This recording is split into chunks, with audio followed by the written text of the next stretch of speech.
در یک محل دو برادر زندگی می کردند. برادری کلانی بای و بدولت بود و زندگی خوبی داشت. برادری خردی باشد کم بغل بود و با ماهیگیری روز می گذراند. روز برادری کلانی پسرش را خانه‌دار کرد و ضیافتی کلانی آراسته همه بای بچه های آشنایش را به توی دعوت کرد. مهمان های زیاده آمدند. برادر خردی آوازه توی را شنید و باز یافتش یک کلچه را به بغلش انداخت و به خانه برادرش آمد. تو برای چی آمدی؟ از مهمان ها شرم نداشته داد زد برادری کلانی. من که تو را خبر نکردم. به مهمان های من نگر. همه بای بچه ها اینجا جای تو نه. رو از اینجا. برادری کم بغل از برادری بایش رنجید. دلش آزرده شد. علم کشید و راست به ساحل کول آمد و به زورق کهنه نشست و زورق را به میان جای کول راند. روزی دراز ماهیگیری کرد. به شستش تنها ماهیچه های میده می افتادند. بیگاه پیش از به خانه رفتن بار آخر بختش را سنجیدنی شد و شستش را به آب انداخت. شست را از آب کشیده گرفت و به حیرت افتاد. به شست او ماهی بزرگی طلایی افتاده بود. پوست این ماهی بزرگ در زیر نور آفتاب به 7 رنگ جلوه داد. مرد خدا را شکر گفت و ماهی بزرگ را به خلط انداختنی شد. اما همین وقت ماهی به زبان آدمی به سخن در آمد. به من رحم کن آدم. مرا نکش. مرا رها کن. من که تو را سر می دهم. اما در خانه برای خوردن چیزی نداریم. بچه هایم گرسنه. گفت مرد. او کمی فکر کرد و دلش به حال ماهی سوخت. خیر بگذار گفته تو شود. تو را آزاد می کنم.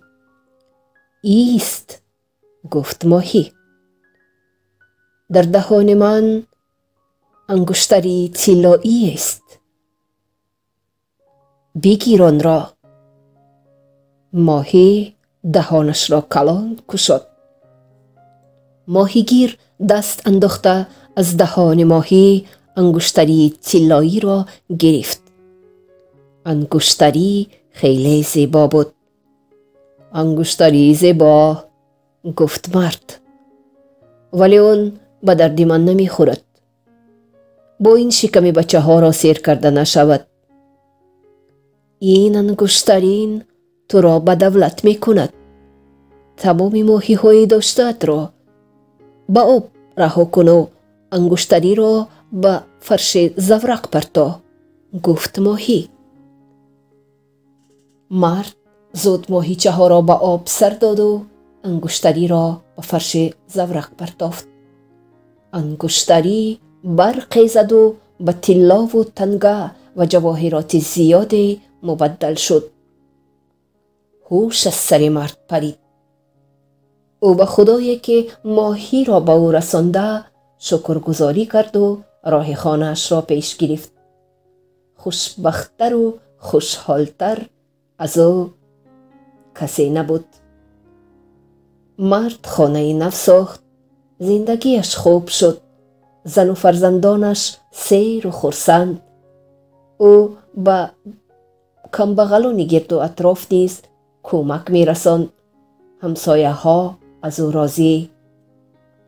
روزی برادر خردی ضیافت آراست و همه دوستان و نزدیکانش را دعوت کرد. طبیعی است که برادر کلانی را خبر نکرد. زیرا آزار سخنان بدی که او گفته بود هنوز در دل او باقی بود.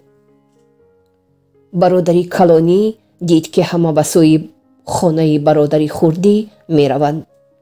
به پسرش گفت دویده رو بین کو آنجا چی گپ؟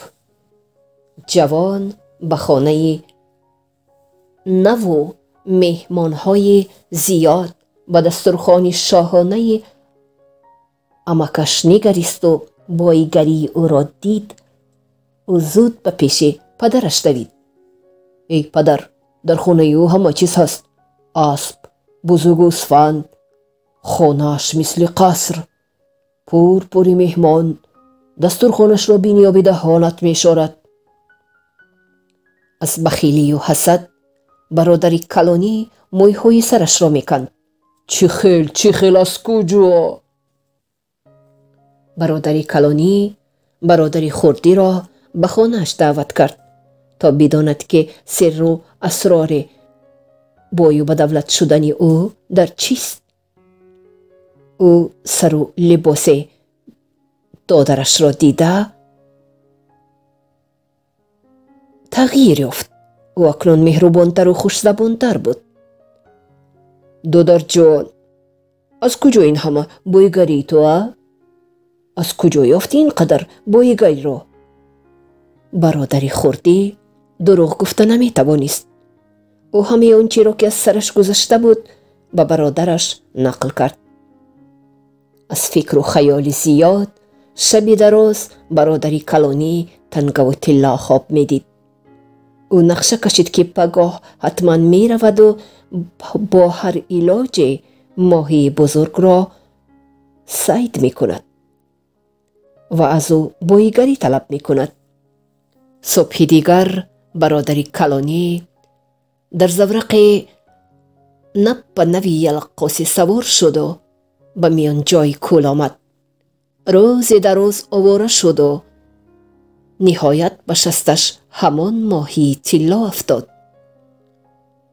مرا نکش، رهایم کن مرد نیک، بچه هایم منتظر، رحم کن، گفت ماهی. نه ماهی جان، به من هم انگشتری می دهی؟ به برادرم دادی که طلای تنگه می دهی؟ یک دونه، دو تا، سه تا انگشتری می دهی؟ با جانت خلاص، گفت برادر کلانی.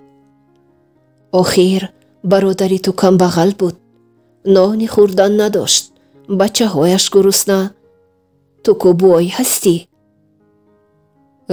با تو چی؟ بوی هستم یا کم بغل؟ من باز هم بوی تر شدن می خواهم. از برادرم بوی تر شدن می خواهم. می فهمی؟ با من پول بسیار در کار، طلای بسیار. اگر گپم را نگیری خودی حاضر سرت را می برم. خیر چی علاج؟ گفت ماهی. تو خسیس و بخیل بوده ای.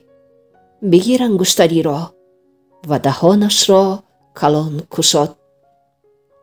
مرد دستانش را تا آرینج به دهان ماهی انداخت و ماهی با دندانهای شمشیر صفت تیزش دست او را از آرینج کند و به قعر آب فرو رفت. برادر کلانی با صد عذاب و مشقت به خانه‌اش برگشت و به بستر بیماری افتاد. دست او قربان بخیلی و خسیسیش شده بود.